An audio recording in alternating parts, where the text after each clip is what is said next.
Greetings, metaphysicians. This is episode 119, Running on Faith. Everywhere seems to have a different kind of fuel, and I am observing here in India just how different their fuel is from Western fuel. And I'm talking about faith and gratitude and homage today. Please enjoy the episode. You are listening to Let's Get Metaphysical. This podcast explores the spiritual and metaphysical world through the experiences and opinions of the host and those interviewed. It should not necessarily be seen as direct endorsement or personal advice to our listeners. We encourage you to use your own discernment, judgment, and intuition regarding anything you learn from this show. Let's get meta.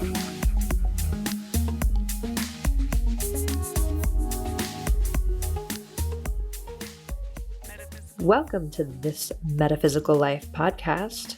I am your host, Renata Maniaci, and this is Season 7, Heaven on Earth, and Episode 119, Running on Faith. And of course, I'm just kidding. This is the Let's Get Metaphysical podcast, although I did consider calling this podcast This Metaphysical Life after This American Life almost 5 years ago when I started this podcast. So that would have been a little bit of a different route. I'm here to remind you that you are a soul having a temporary human experience. Yes, you are having a temporary human experience in a temporary human body. Please make the most of it. And I'm coming to you live from Kathmandu, Nepal. I got here last night and was in India last week, and I want to recount some of what I have been experiencing in this trip and some of the keys and codes and ideas and downloads I've been getting. So let's jump right into that. Are you ready? Let's get meta. Masters and angels, I request your presence, guidance, love, and support through this episode. I invoke the light of the divine within me. I am a clear and perfect channel. Light is my guide, highest possible good, and only good is allowed. Please help me to speak the truth, know the truth, become the truth, and be the truth. And please allow this episode to reach whoever needs to hear it. Thank you with gratitude and full faith. Bless creation. So as I said, I have been traveling in Asia. I got to New Delhi about, what day is it today? Let's say a week ago. Maybe it was less than a week ago. And I spent last week in Varanasi, Allahabad, and Bodh Gaya. Mostly for spiritual purposes. I've been feeling called to go to those areas, and this last week has been extremely incredible. I got to start off my journey by going to Allahabad, and if I'm saying any of these names incorrectly, please forgive me. I am no expert at India or this part of the world. Just doing my best. But I got to start out my trip by paying homage to Maharishi Mahesh Yogi's Smarak, where his ashes are laid in Allahabad. And it's at this beautiful site near their ashram. He has an ashram there. And the site overlooks the confluence of the three rivers, only two of which you can actually see, the Yamuna, the Ganga or Ganges, and the Saraswati. It's a very high vibrational, peaceful place. At least that's what I felt. And it was a beautiful way to start off this month and a half or so journey in this part of the world by paying homage to this saint that I never got to meet, but is still a very real and deep part of my own spiritual tradition somehow. And I haven't been to India.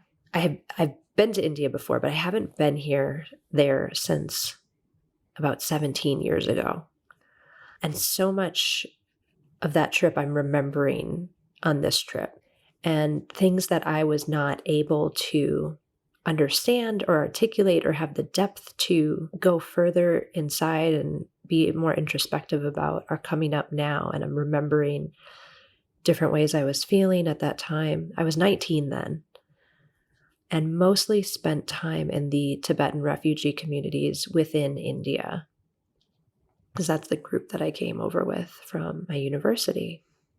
Spent time in New Delhi, in the Tibetan refugee village Majnu Katila there, and most of the time in Dharamsala or Dharamshala, depending on who you're talking to. And this trip is just awakening so much. And I don't really know. I'm obviously having trouble putting words to it. But there's a lot of beautiful downloads that I am receiving that I'd love to share with you. And it occurs to me that some of these are maybe extremely obvious, really obvious to maybe all of you while I'm saying them. But here while I'm living them, it's a very profound experience. And the title of this episode is Running on Faith. And that is how India seems to work. Now, I want to just say no blanket statements can be made for any country about anything. These are just my own observations and thoughts and downloads that I'm sharing with you. So, of course, just take that for what it is. But I wanted to reflect a bit on my last few days being in India. And at this exact moment, I am in Kathmandu. I just got here last night, and I can't say anything about Nepal. I've never been here. I'm looking forward to the next 2 weeks to see what comes up here. And it already feels so incredibly different from India. Just different. But I don't really have words to describe how yet, since I just got here. But my overwhelming observation in India is that the whole country seems to run on faith. It works because of faith. I guess I can't say the whole country. I was really only in a very small part of this enormous country that India is. What am I talking about? If you've been to India, you know what the traffic is like. And there is no room for anything other than surrender if you are in Indian traffic, New Delhi traffic, actually everywhere that I went, even Varanasi, Allahabad, everywhere. If you're from the West, like I am, it just works completely differently. And some of you know what I'm talking about. But I kept having this recurring thought over the last several days while driving, which was, I don't think an atheist could survive here. And of course, there are probably atheists in India and everywhere in the world, like there is everything everywhere in the world. So I'm not, But the thought was, I don't know if an atheist could survive here, because there's this overarching feeling or energy that it's all gonna work out. This is gonna work out. This car looks like it's about to hit me or scrape the side of this car, but it's gonna work out. That person looks like they're about to get nailed by a rickshaw, but it's gonna work out. They don't. This vehicle doesn't seem like it could fit into this impossibly small alley, and yet it does, and it's going to work out. And there's something so freeing in the energy that I've been experiencing in India, something that makes it easier to surrender than maybe the energy that I'm used to in the United States or elsewhere. And of course, when we travel, especially when we travel to places that are so different or so outside our comfort zone, or just so otherworldly that we're not used to, we have no control. We feel like we have the illusion of control in our home country, I feel like, because we're used to that. We know how it works. We know the rules. We know how to drive there. We understand how this works and that works. And so we have the illusion that we have more control where we're from. This is all a hypothesis, obviously. But when you are somewhere that you have no control and you don't know how things work and you don't speak the language and you have to trust who you're with, you have to be in a situation, you are put in a situation where you have to let go more than you normally would. Maybe this is just me. Maybe I'm just a control freak. But it's been deliciously freeing to be here and to just, I haven't been worried at all. From the second I got into a car, I have not flinched. I haven't grimaced. I haven't been afraid. I haven't been wearing a seatbelt. Don't tell my mom. But there's a level of surrender that occurs because I would posit of the energy and vibration of the place. And I'll go further in that every car that I've seen, and a lot of this is based around cars, right? Because that's my main mode of transportation here. Every vehicle that I've been in or have seen drive by has some arrangement of faith-based religious and or spiritual apparatus on it or within it, or both. What do I mean by that? The vehicle I was driving around in New Delhi yesterday had a Ganesh on the dashboard. The vehicle I was driving around in Bodh Gaya had a Shiva on the dashboard. And various other images of deities. I've looked in other cars and seen, on the way to the Delhi airport yesterday, I noticed that there was a cross hanging from the rearview mirror of the car next to me. That was interesting. I don't think I had noticed a cross before. But my point is, whether it's things that people are wearing, malas or certain types of string around the wrist, or something that is otherwise an adornment for your vehicle, there are objects that are considered sacred and images that are considered sacred that are everywhere, that in part are meant to protect you and meant to bless you. Whether it's Hinduism, Buddhism, Jainism, Sikhism, Christianity, Islam, Baha'i, Tibetan Buddhism, there is something everywhere. And it's hard to come to any conclusion other than the country runs on faith. Some kind of faith, whatever that faith is. It's not one faith, it's many faiths, but it's all faith that something higher is taking care of you, is watching over you, is protecting you, is blessing you, or at least has the ability to do so.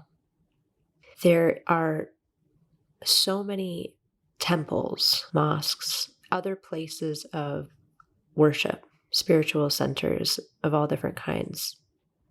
And I think back, and there is that in the United States. It mostly comes in the form of churches, sometimes temples. And there are people, of course, that have crosses in their windows and other kinds of adornments. And I'm probably just recognizing and seeing all of this because it's a different place, it's a different everything. But the energy is just, it's so surrendered to, it's surrendered to some kind of higher power, higher being, higher. And I say that because whatever faith people are following, let's say it's Hinduism, yeah, there are many gods, but those gods are considered higher than the humans, in more of a position to be able to protect, to bless, to give prosperity, to assist in some way. So where I feel like in the West, or I guess in the States, we might not need faith or think that we need faith for things to work because of the way that we have set things out. Our traffic laws are different. The way that we do things is different. The rules are different. We have this, I would say that we have this illusion that we're in more control.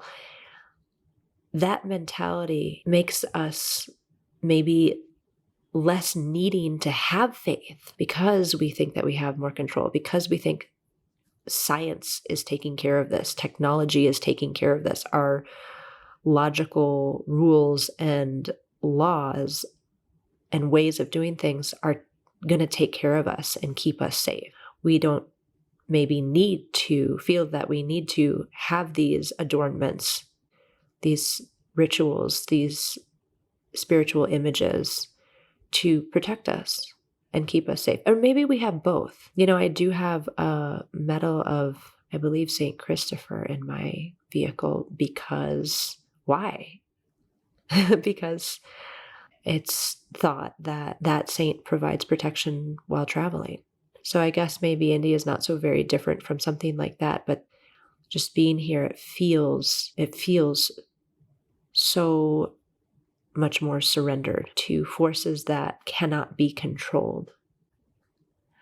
And I wonder if that is in part because of the observation that I'm making, because in the West, there's more rules, maybe more technology, more rigidness, more following of the rules, more perceived control, less faith. And here, maybe something like the opposite of that. Now, it's just an observation. I could be way off, and maybe I am. But there's something really freeing for me in this situation to be surrounded by different faiths, different beliefs, but all the beliefs are that there is something else taking care of us. That is interesting. That is a feeling that I haven't felt in a long time. I don't know what it would be like to be an atheist in India. I'm sure there are them. There's atheists everywhere. It's fine. But the country runs on faith. Everything that you see, the big trucks have their adornments. I don't know all the words for these things. There's things hanging off the car. There's different things written on the trucks. There's different images of gods, different symbols, all for protection, blessing, prosperity, and the amount of industry just the vastness of the industry of paying homage to your spiritual inclination. So whether you're Hindu, Buddhist, Jain, Muslim, whatever, the amount of commercial industry built around buying flowers or sweets or other forms of donations and homage that you bring to the temple and leave for the gods to please the gods is staggering. We don't have anything like that, in my estimation, in the States, not nearly on the scale that there is here. It's a whole industry. And so there's this continual presence of objects, images, and items that you can't get away from. It's everywhere to remind you that there is somebody, something, some being or beings out there that are hopefully helping you to get through the day and to survive and to be prosperous and to be healthy and to be alive. And there's the continual paying of homage to keep that energy flowing, to keep that vibration of giving, this cycle of, I pay homage to you, please help me. I pay homage to you, please protect me. And there's this cycle that on its own has a very profound level of truth, a very deep, true, universal level of truth. And it doesn't really actually matter who or what the religion is, what the faith is, what the spirituality is, who the deity is, who the God is.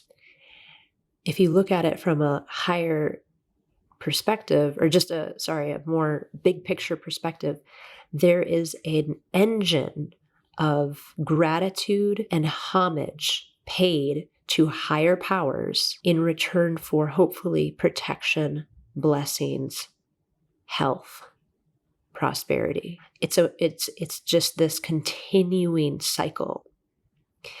Now, I recently had the blessing to see this download from my teacher about gratitude and about literally Thanksgiving. In the United States, we celebrate Thanksgiving. and how universally, on a universal truth level, that is a very positive, karmic producing event and day, because everywhere at some point, most everyone, or we'll just say the majority of people, we'll say in the United States, on Thanksgiving are in some way being grateful, giving gratitude to whatever, to each other, to the universe, to God, to food, to family, to something. They're giving gratitude to something or someone. And that is a vibration, and that goes out. And that gratitude is one of the fuels that makes the universe work. And that's a divine truth. And so, because we have Thanksgiving in the United States, that blesses us in some way with this positive energy, this positive karmic feedback loop. Because we spend, honestly, we should have Thanksgiving every day. But what I'm getting to is that's kind of how India is, in my small observation. There is a gratitude and homage given every day by so many people, millions of people every day, whether it's buying flower petals, sweets. There's so many things that I don't know and don't understand about all of these traditions, these faiths, but it's palpable. It's tangible. You can feel it. And so this currency of gratitude and this currency of homage and prayer, it's this loop that makes things run and makes it work. Because coming in from the outside, you could take a big picture view of how things look and how things work and say, how does this happen? How is this possible? How does this work? And my observation is there is a different source of fuel that makes this part of the world run. It's running on faith. Faith is one word for it. You could also say it's running on gratitude, but overall it seems to be running on faith. And it's a very different vibration to be in. It's a very humbling vibration to be in. And I'm really enjoying it. I'm looking forward to seeing what Nepal has to offer and seeing how it differs from my experience in India.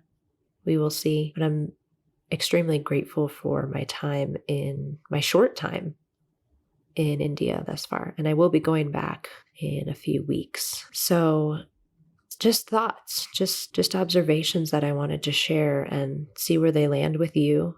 And I hope on some level that was useful for you in some way. So I'm going to leave it there for today. Thank you for listening. Stay positive, stay safe, and stay meta. The Let's Get Metaphysical podcast is an Up and Awaken production and is produced and hosted by Renata Maniaci. Our intention is to raise the vibration of the planet by sharing, validating, and normalizing spiritual and metaphysical experiences. If you are ready to raise your vibration, you might enjoy our free Let's Get Meta Master Clearing. To receive the Master Clearing or to learn more about the podcast, visit letsgetmeta.com. We like to share metaphysical stories and answer spiritual questions on the podcast. If you have a metaphysical experience you would like to share or have a spiritual question you would like to have answered, please send an email to info@letsgetmeta.com.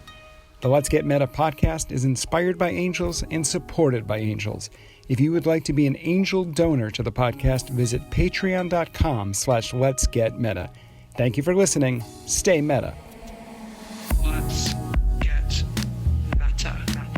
Metaphysical. Let's get meta. Metaphysical. Let's get meta. Metaphysical. Let's get meta. Metaphysical.